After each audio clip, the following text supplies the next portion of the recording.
Bienvenue dans ce tutoriel vidéo. Cette vidéo est une introduction au domaine emploi et occupation du module sur le changement climatique du navigateur autochtone. Dans cette vidéo, nous présentons les concepts abordés dans ce domaine ainsi que les instruments pertinents en matière de droits humains. Les deux enquêtes portent sur le droit au travail et l'égalité en matière d'emploi et d'occupation. En particulier, elles déterminent si les États envisagent et prennent des mesures pour remédier aux atteintes réelles et prévisibles aux droits des peuples autochtones d'exercer leurs occupations traditionnelles dans le contexte du changement climatique.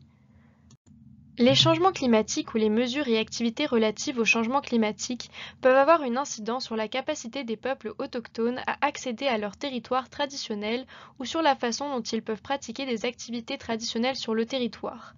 L'évolution de l'état des sols en raison des changements climatiques ou des mesures relatives au changement climatique peut restreindre ou modifier les activités traditionnelles.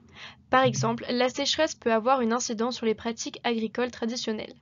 Les catastrophes climatiques, telles que les inondations, ou les mesures relatives au changement climatique, telles que les projets de production d'énergie, peuvent entraîner une migration permanente ou temporaire loin des terres traditionnelles. Cela aura également un effet sur la capacité à pratiquer des activités traditionnelles.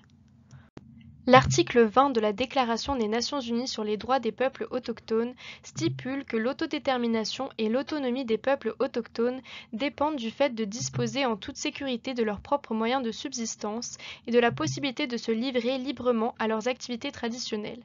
Ces droits sont renforcés par des normes contraignantes en matière de droits humains.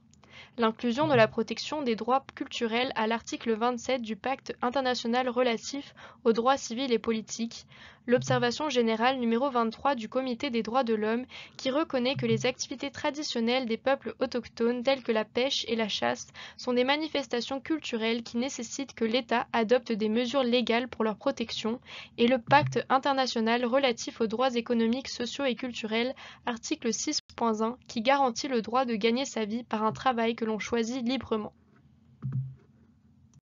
L'enquête nationale évalue si les politiques nationales abordent activement les atteintes aux occupations traditionnelles des peuples autochtones liées au changement climatique. L'enquête communautaire évalue ensuite si les effets des changements climatiques ou des mesures connexes ont eu une incidence sur le rendement des occupations traditionnelles des communautés autochtones, puis si certains de ces effets sur les moyens de subsistance ont conduit à la migration des terres traditionnelles.